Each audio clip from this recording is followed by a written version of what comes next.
Direct from the Broski Nation headquarters in Los Angeles, California, this is the Broski Report with your host, Brittany Broski. So this is Christmas, and what hath you wrought? War is over if you want it. War is... Guys, I miss Timothy Chalamet. I miss Timothy Chalamet. He's my best fucking friend. He's my best friend. No one understands me like Timothy Chalamet. That is my brother. Guys, what a year it has been. Seriously. Guys, it's been a long one. It's been a long and arduous but very fruitful bounty, okay? I've gone to the source. I've gone down to the river, the Broski Nation River. It's dried up, okay? I've gone down to the river, looking around me. Wow, a beautiful delta rich with life and fertility. And I look around. I bathe in the water. I'm doing baptisms in the Broski Nation River. And suddenly, as I'm in the Broski Nation River, I look around, and there's all of you. Wow, a bountiful harvest of so many of my dearest and closest friends and supporters.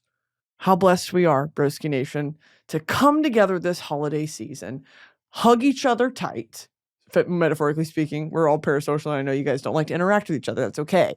I know you guys aren't really big on interactions. You guys aren't big on social interactions because it requires a sort of social charm. Okay, I know that it's tough, but stay with me. Metaphorically speaking, we all band together and we tackle 2025 with a renewed vengeance. Okay, how do you guys like that? I'm taking this off and I'm turning the lights on. Welcome back, Broski Nation. We've done about, God, it feels like 175 episodes this year. It's going to be about 40 something. Okay, really not that many. It's a very interesting and strange and silly thing coming into this room every week and giving y'all an update on my life. When exciting things happen, when devastating things happen, when global events happen, when things happen that we all just need to take pause and take a deep inhale, hold it for 5, exhale for 6. Okay, one more time. Every time I do a yoga class and they like make us do one of those breathing exercises, I'm like, this is just pissing me off. What is this helping? Okay, square breathing. I know that's like a calming technique. Maybe my mind just bucks at the idea of yoga. I'm not meant to be serene. I would love to be serene one day. I'd love to try it out. Okay, here's the deal. What I have in mind for y'all today is a deep dive into Christmas, okay? Because why do we feed a big fat white man cookies? And why does he come into our house? And why has he enslaved a sort of native species to Canada or, the Northern Isles, the reindeer? Why is this something that we embrace and sell and put on cookies? I would like to know. And it kind of creeps me out, to be completely real with you guys. So, and I'm a Santa believer. Okay, I love Santa. I do believe in him very deeply to my core. I do love him. I do think that he is God's brother. I do think that Santa Claus is the dying light among us, to be completely fair. He is the last shred morsel of hope. And that's a beautiful thing. And if all you can do is believe in this figure that will bring you what you want and what you need, isn't that gorgeous and beautiful? But I did actually see mommy kissing Santa Claus, and I think that is, there is no other path but divorce, right? Because you're unfaithful, you don't love each other, but it's like, just go with her. You know what I mean? Go with the new girl. Go with the new woman, Santa Claus, because you seem to be unhappy. Because Mrs. Claus holds you down. She holds you down.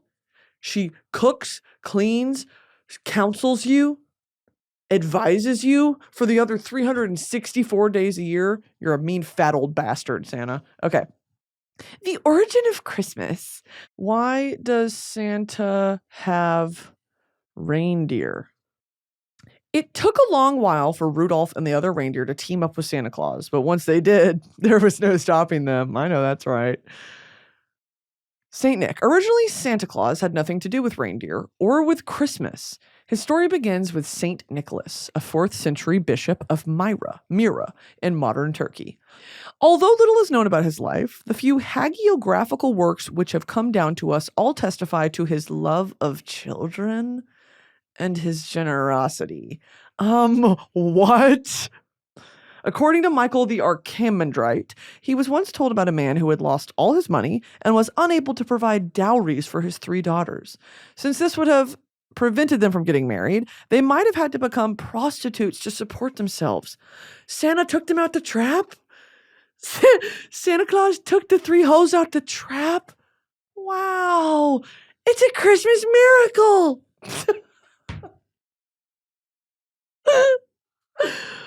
Also, this article's crazy. What do you mean they would have had to become prostitutes? Naturally, St. Nicholas was anxious to help, but did not want to shame them by giving alms openly. Instead, he created what is now referred to modernly as a pimp house. Santa became a pimp.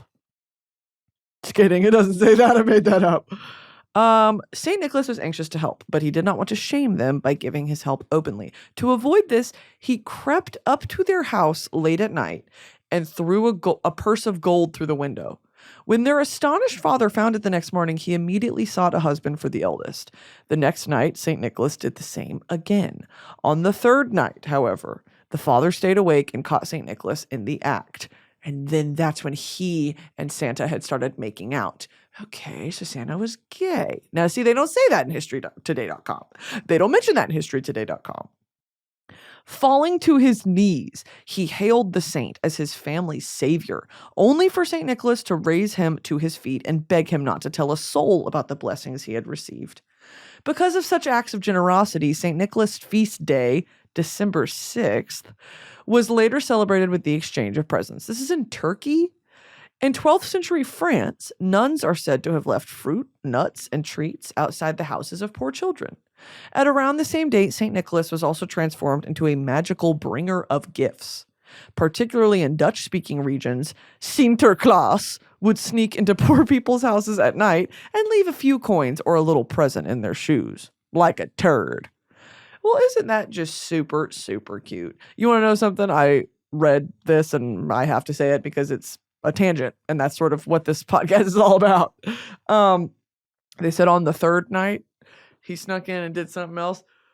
Y'all, go see Nosferatu. This isn't even a paid ad. It comes out tomorrow, Christmas Day. I saw Nosferatu. I went to the premiere. Oh my God. What a movie. I mean, that's how you do it. That's called gothic horror, and clock it and get into it. Bill Skarsgård is unrecognizable as Nosferatu. I was absolutely blown away because it's based on, of course, the original Dracula by Bram Stoker. And it's amazing how close it stays to the plot. And I haven't read Dracula since college. And I literally was like, oh my God, this is exactly how I pictured it. Y'all remember when you watched Twilight for the first time and you were like, yeah, that's how I pictured it. It's exactly how I pictured it. Hunger Games, exactly how I pictured it. Harry Potter, exactly how I pictured it. I think that with Nosferatu, Lily Rose Depp, stop putting Lily Rose Depp in these cringy, overly sexualized roles. I need her in a Victorian period piece now. I need Lily Rose Depp to be doing what Saoirse Ronan's doing, okay?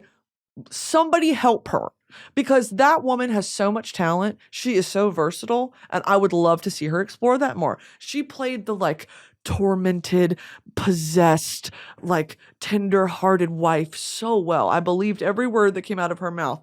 I think, this is what I was going to say. There's a part in Nosferatu where, my beard hairs are all over the microphone. I'm so sorry, y'all. And I'm probably breathing in all this microplastic. And what's new? What's actually new there? Nothing. There is a part where Bill Skarsgård's character is giving some instruction, right? And he has a crazy accent like this, except it's really dark and deep, and he rolls his R's and he breathes really fucking heavy, and it's terrifying. He's so scary, and you don't see his face in the movie posters. You don't see his face until a good decent chunk into the movie. And it's just chilling. He is just so scary. And instead of giving him, I am Dracula, I will suck your blood, that sort of thing, and a cape, and I am the Count, they gave him this dirty old jacket, like this dirty old coat that he has slumped over his shoulders, and the arms are just a little bit too long, and his fingers are just a little bit too long, and he's got those crazy nails. It was just so like, oh, I'm horrified. Anyway, there's a part where he goes, "On the fourth night." And if you've seen Nosferatu, that's a really good impression. Go watch Nosferatu and come back and watch this and be like, and please comment, hey, that was actually really good.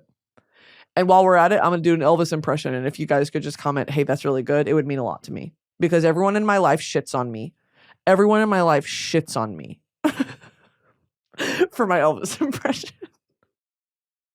They don't like it. They don't want to see it. Because when true art is on display, some people get scared. And they shy away from the light, right? They're scared. No, you can't be scared of true talent when you see it. Here's my Elvis impression. You look... Hold on. I got nervous. I got nervous and there's hair in my mouth. Okay, ready? You look like an angel, walk like an angel, but I got wise. You're the devil in disguise. Oh, yes, you are. I can do better than that, actually, guys. I'm so sorry I did that. I'm so sorry that that was a lackluster performance, and I'd like to do it again for you. I'll have a blue Christmas without you. Will be so blue without you. We'll be doing alright with a Christmas high. And I'll have a blue Christmas. Now, can I ask a question?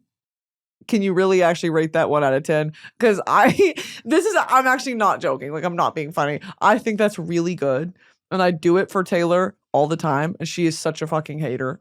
She hates when I do Elvis because I don't think she really understands Elvis. I don't think she understands the voice, the tenor, the tone. Okay, I've captured it, and I have, in a sort of Austin Butler-esque fashion, reimagined it and delivered it here for you today. And I think that she's a hater because that took a lot of study, and it took a lot of courage. I feel like no one's telling me that I'm courageous. No one's looked at me today and said, hey, you're courageous for doing that. Hey, you're talented for doing that. Hey, you're really well-researched and well-cultured for knowing the nuance and the sort of vocal inflections that he does in Blue Christmas. No one has said that to me today. So, I don't know, just like, if you want to tell me in the comments, I would like to read it. That my Elvis impression is good. But don't listen to the first one. Oh my God, I almost just vomited. Excuse me. Excuse me, guys. Thank you, Lord.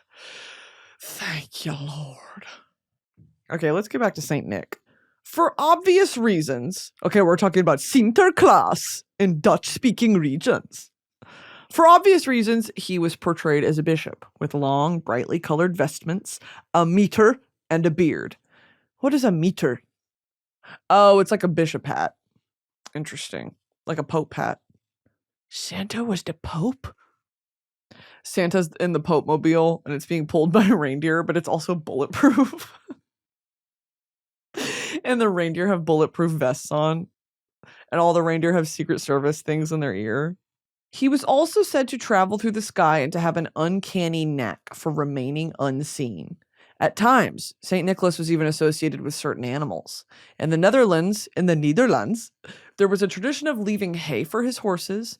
In some parts of Germany, he still rides a horse. In eastern France, he keeps his presents in baskets carried by a donkey. And in Italy, he is often accompanied by a jovial ass. I'll show you a jovial ass. Okay? How about... All right. I'm going to self-censor. No, actually, I'm going to let it rip. I'll show you a jovial ass after I just had diarrhea. You know that feeling of after you had diarrhea and your stomach doesn't hurt anymore and you feel empty? That's a jovial ass. And if you don't like what I have to say on here, because sometimes I don't want to talk. I do want to talk. I don't want to talk about my life. I don't want to talk about my problems. If I'm going through something, I find it very difficult to come on here and be like, here's what my poop looked like this week. Here's what my poop looked like. Poop haul, poop dissection challenge.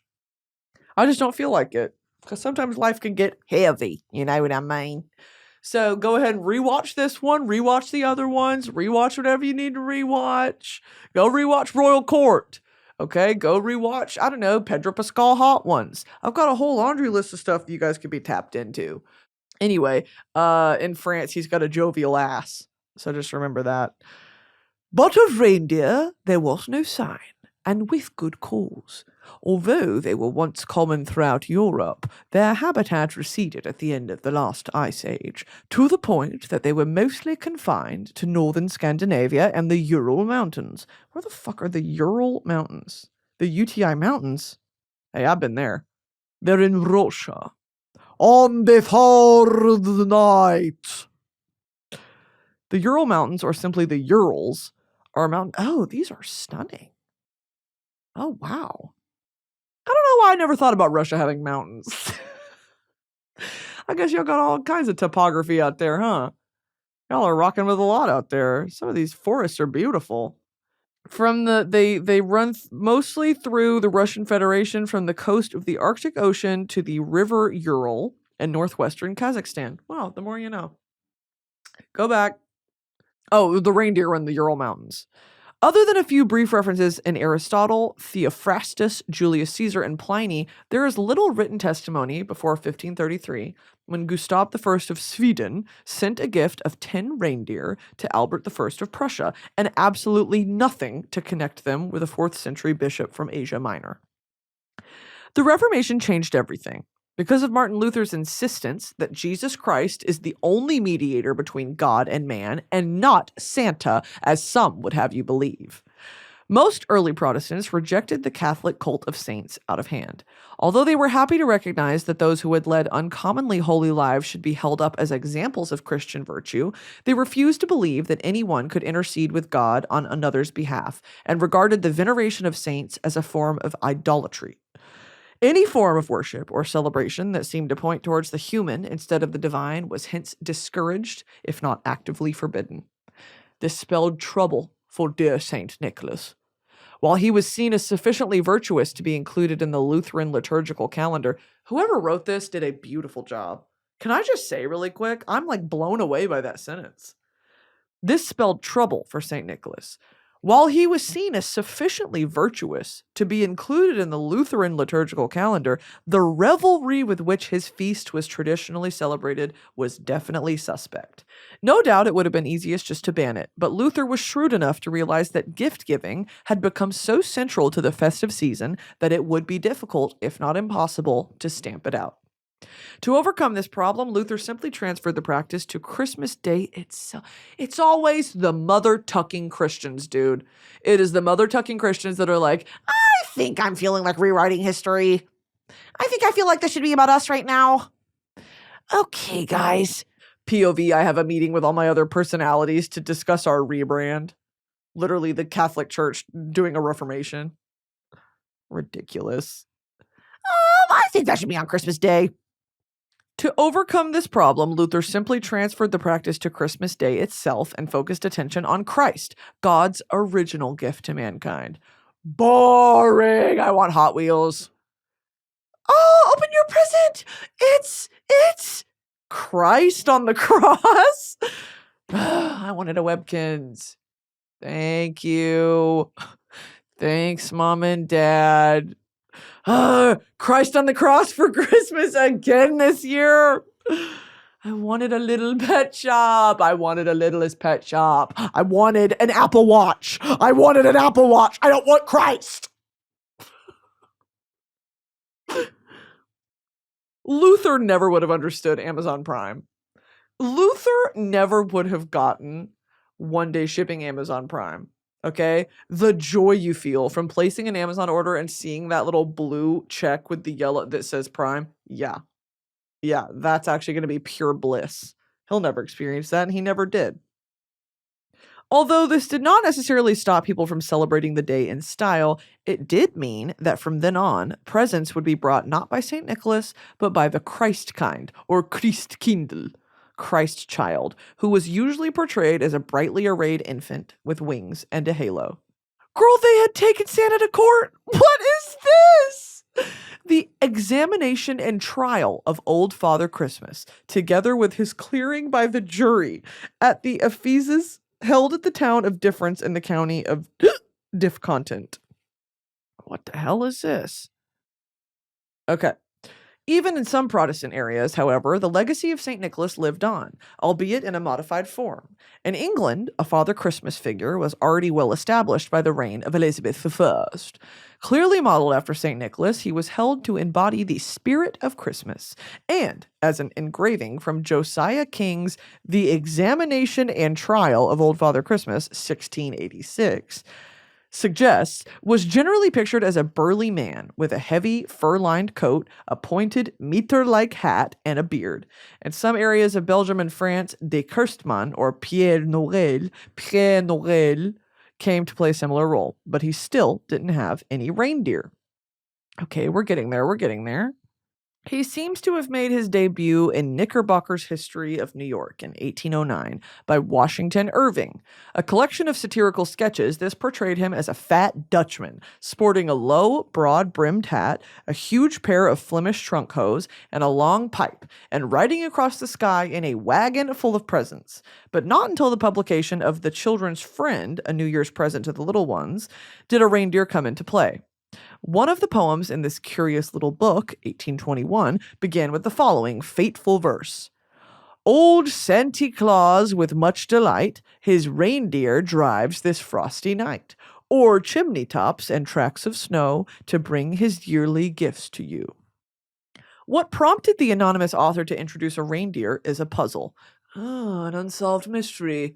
Sounds like a case for me. One possibility is that it was simply down to the weather. Although there was always a chance of snow at Christmas, the previous decade had seen some of the coldest weather on record. On December 24th, 1811, today, 213 years ago, today, wherever you're sitting, Noah Webster reported that more than a foot of snow had fallen in New Haven, and in 1816, snow had even fallen in June. That winter was especially harsh. Okay, don't care. What is happening? Okay, they were sleighing. While there is no record of reindeer being used to pull any sleighs in New York, anyone interested in Santa could have been forgiven for thinking of the animals that were used to pull them in stereotypically snowy regions. Alaska would have been an obvious point of reference. Although it was not yet an American tradition, the use of reindeer by indigenous peoples was already well known, and it would have been a small step to hitch them to Santa's ride. Enter Rudolph. The number of reindeer soon grew. On December 23rd, 1823, the poem A Visit from Saint Nicholas, also known as The Night Before Christmas, 1823, appeared in the New York Sentinel. Later attributed to Clement Charles Moore, this described a chubby, if diminutive. This described a chubby, if diminutive, St. Nicholas riding across the sky on a sleigh pulled by 8 tiny reindeer called Dasher, Dancer, Prancer, Vixen, Comet, Cupid, Dunder, and Blixen. Later, 2 more were added. In L. Frank Baum's story, The Life and Adventures of Santa Claus, 1902, Santa's companions were arranged into 5 pairs. Racer and Pacer, Fearless and Peerless, Flossie and Gossy, Ready and Steady, and Feckless and Speckless. I like Ready and Steady, that's cute. At about this time, Santa Claus was re-exported back to Europe. They extradited Santa back to fucking Sweden. No! They're like, we gotta get this big fat fuck out of here. Where do we send him? Sweden? France? Germany? Turkey? Russia? Italy? Where do we send the fat fuck? How about keep him in New Haven, Connecticut? How about that? Where he belongs. Because Santa Claus is an American. And he has rights. And he cannot be tried without a jury. Okay, I forgot the rights that he's afforded, but he is afforded rights. Okay, and I can look it up right now. And I know you're live on Facebook. I can record too. That man is Santa Claus, and I know him. He brings gifts to my kids. And I look, okay, we may have been intimate, I've been intimate with Santa Claus. And I'm telling you right now, he is not a criminal. Do not extradite him. Do not deport him back to a country that he doesn't know about. He's American.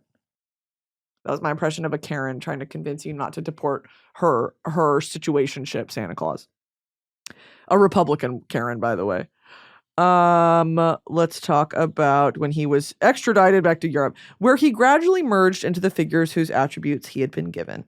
He also took his reindeer with him, but not until much later did Rudolph join his troop. In 1939, Montgomery Ward department stores commissioned Robert L. May to write a storybook which could be given to children visiting their branches over the Christmas period. Visiting their branches. In May's tale, Rudolph was shunned by the other reindeer because of his bright red nose. Freak! But one year, when fog threatens the delivery of Christmas presents, Santa spots it glowing in the gloom and asks him to light the way as the troop's 9th member. Though initially intended as a local giveaway, May's story proved so popular that it later inspired a cartoon, a song, and no end of films and books. So this was in the 40s. This was post-war, 1948, 1949. That's when Rudolph came out. That's crazy. New lore just dropped. New lore just dropped of the 500-year-old Bishop Saint Man. Since then, Santa's reindeer have been reimagined countless times. They've been renamed, pared down, beefed up, and altered in almost every way. But it is now impossible to think of Santa without them. And if you listen carefully this Christmas Eve, you might just hear them on your roof too. I just got chills. I just got filled with childlike whimsy and wonder. Alexander Lee, he wrote this. And God bless you, my sir. Alexander Lee is a fellow in the Center for the Study of the Renaissance of Warwick University. His latest book, Machiavelli, His Life and Times, is now available. Wow. Got to pick that up. Big fan of you, Alexander Lee. This was beautifully written. How do you even begin to research, like, the legend of Santa Claus? Like, how do you even... I have no idea. Like, especially when a legend like that, which, what else other than, I guess, Christ himself or any organized religion with a sort of prophet figure, is there a documented history or a sort of global phenomenon of this figure, you know, visiting and bringing gifts and whatever? I think that's so, like, uniquely Christmas. So this is what have you wanted? Oh, another year on is oh, no one should be wanted. Oh, a merry, merry Morris. Oh, you know what my favorite Christmas song is, actually? It's by Paul McCartney. Simply having a wonderful Christmas time. That song is so good. You know what else I think should be a Christmas song, but isn't? Damage Gets Done by Hozier and Brandicarlile. That song sounds like a Christmas song to me. It's like you can almost hear bells in the background. And at the end, they have this part that's like, all I needed was someone. And there's like bells in the background. Love. That's genuinely my favorite Christmas song. My favorite Christmas song? Black Dog by Led Zeppelin. How Father Christmas found his reindeer. How touching, y'all. Seriously. And we learned some new words. Hagiography. Meter. That's a bishop hat. The Ural Mountains are in northern Kazakhstan and across Russia. Origin of gingerbread houses. Let's try to tap into that. They originated in Germany. Between the 16th and 18th centuries. The tradition became popular after the publication of the Brothers Grimm's Hansel and Gretel in 1812, which features a house made of gingerbread in the forest. Let me tell you something about gingerbread. Let me tell you something about ginger snap. Let me tell you something about any of that sort of spicy cookie.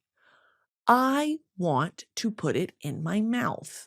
I am clinically addicted to a sort of ginger snap cookie. The spices, you know, they make that big bubble and trouble big thing you can make around Christmas time on the stove where it's like oranges, cloves, cinnamon, garlic, not garlic, but all those and like apple cider, whatever. And you just boil it on the stove. And it's like old oranges, whatever. You just throw it in there and you keep it on a simmer and it just makes the house smell amazing.